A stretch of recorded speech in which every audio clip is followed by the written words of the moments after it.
আওয়ামী লীগ নিষিদ্ধ না করে কোন ধরনের বিচার কার্যক্রম করলে আওয়ামী লীগ আবার সেই বিচার কার্যক্রমকে বাধাগ্রস্ত করবে। শহীদ পরিবাররা যেমন আমাদের ছেলেরে আমাদের ভাইয়েরে যেরকম খুন করছে, হ্যাঁ এরকম খুন আমরা সব শহীদ পরিবারের স্ত্রীরা, শহীদ পরিবারের মায়েরা আমরা যেন এদের মারতে পারি, ইচ্ছা মতো মারতে পারি। জুলাই গণ অভ্যুত্থানে আমাদের 2000-এর অধিক আমাদের সন্তানেরা, আমাদের ভাইয়েরা, আমাদের বোনেরা শহীদ হয়েছে, কিন্তু এখনো পর্যন্ত আমরা বিচারের কোনো কিছুই দেখতে পাচ্ছি না। আমরা বিচারের নামে বিভিন্ন রকমের প্রহসন দেখতেছি যে 8 মাস পরেও আমি একজন শহীদের বাবা হয়েও আমার সন্তানের বিচারের জন্য আজকে আমাকে ট্রাইব্যুনালের সামনে হাজির হতে হয়েছে। অত্যন্ত পরিতাপের বিষয়, অত্যন্ত কলঙ্কিত জাতি আমরা যে আমাদের সন্তানরা, আমাদের সন্তানদের বুকে তাজা রক্তের বিনিময়ে আজকে দ্বিতীয়বার দেশ স্বাধীন হয়েছে। অথচ আজকে যারা এই ক্ষমতার মসনদে বসে আছে, আপনারা যারা এই প্রধান উপদেষ্টা আছে, যারা সরকারের বিভিন্ন ঊর্ধ্বতন মহলে আছে, তারা আজকে আমরা যদি মনে করি যে আমাদের স্বরাষ্ট্র উপদেষ্টা আমাদেরকে নিয়ে বহুতবার স্বরাষ্ট্র মন্ত্রণালয়ে বসেছে, কিন্তু আমাদেরকে আইন উপদেষ্টা আমাদের সাথে বসেছে, খোদাবাগ চৌধুরী আমাদের সাথে অনেকবার বসেছে, কিন্তু বিচারের কোনো অগ্রগতি হয় নাই। আমরা সবসময় একটা কথা বলি, কি যাতে না বিষে বুঝিবে সে কিসে ধ্বংসিনে যারে কবু আসি বিষে।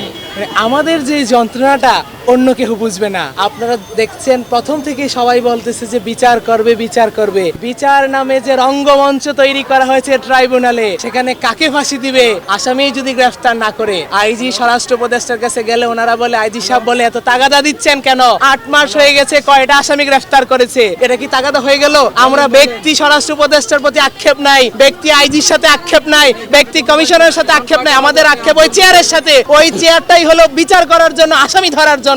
আপনারা দেখেছেন প্রথম থেকেই ট্রাইব্যুনাল থেকে বলা হয়েছিল 6 মাসে বিচার কার্য সম্পূর্ণ হবে। 9 মাসে বিচারের ন্যূনতম কি দেখেছেন আপনারা? তাহলে কি এখানে আমাদের মূলা ঝুলাচ্ছে না? এখানে কি একটা রঙ্গমঞ্চ তৈরি করা হচ্ছে না? আমরা coming and going, result for nothing. আমরা আসি আর যাই, তারা কিছুই করতেছে না। আমাদের সান্ত্বনার বাণী শোনাচ্ছে। এই বাংলায় আওয়ামী লীগের কোনো ঠাঁই নাই। এর দোষর যারা আছে জাতীয় পার্টি, তারও বিচার করতে হবে। তারা কেন বলে আওয়ামী লীগ জাপা ছাড়া এই বাংলা নির্বাচন হবে না? কিভাবে বলে? এত সাহস তারা কোথায় পায়? আন্তর্জাতিক অপরাধ ট্রাইব্যুনাল কেন দ্রুততম সময়ের মধ্যে বিচার কার্য সম্পন্ন করতে পারছে না? এটি আমার একটি প্রশ্ন। এটি জুলাই মঞ্চের পক্ষ থেকে প্রশ্ন, এটি শহীদ পরিবারের পক্ষ থেকে প্রশ্ন। আমরা সবাই দ্রুততম সময়ের মধ্যে বিচার চাই। বিচার চাওয়াটাই হচ্ছে আমাদের দাবি। শুধু বিচার চাওয়া দাবি নয়, আওয়ামী লীগের মতো দোষরকে, গণহত্যাকারী সংগঠনকে, গণহত্যাকারী এই দলকে অবশ্যই দেশ থেকে নিষিদ্ধ করতে হবে। আমরা বারবার বলছি যে আপনারা রায় ঘোষণা করেন, কারণ শহীদ পরিবাররা রাস্তায় রাস্তায় ঘোরার জন্য শহীদরা জীবন দেয় নাই। শহীদরা বাংলাদেশকে একটি কল্যাণ রাষ্ট্রে পরিণত করার জন্য তারা জীবন দিয়েছে। আমরা সেখানে বলছি আমরা একটি কল্যাণ রাষ্ট্র গঠন করার জন্য প্রতিটা সময় দেশের জনগণ এগিয়ে আসছে। সেই জনগণের রক্তের ঋণ আপনাদেরকে পরিশোধ করতে হবে সবার আগে।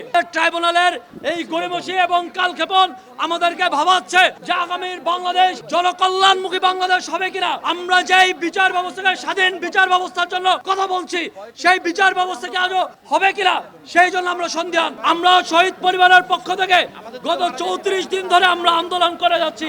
শাহবাগে জুলাই মঞ্চ গঠন করে আমরা বারবার বলছি যে গণহত্যার বিচার করতে হবে এবং যেই দল, যেটি সংঘবদ্ধভাবে একটি দল যে গণহত্যা চালিয়েছে আওয়ামী লীগ, তাকে নিষিদ্ধ করতে হবে। আওয়ামী লীগ নিষিদ্ধ না করে কোন ধরনের বিচার কার্যক্রম করলে আওয়ামী লীগ আবার সেই বিচার কার্যক্রমকে বাধাগ্রস্ত করবে। কারণ আপনারা ইতিমধ্যে দেখছেন তারা বিভিন্ন জায়গায় তাদের লেসপেন্সার দিয়ে মিছিল করছে এবং আদালতকে তারা হুমকি দেওয়ার চেষ্টা করছে যে তারা এখনো আছে বাংলাদেশে এবং তারা বাংলাদেশের জনগণকে প্রতিহত করতে প্রস্তুত। আপনারা দেখছেন তারা ভিডিওতে অডিও বার্তা দিয়ে বাংলাদেশের মানুষকে হুমকি দিয়ে যাচ্ছে। এখনো সেই আওয়ামী লীগকে এখনো নিষিদ্ধ করছে না।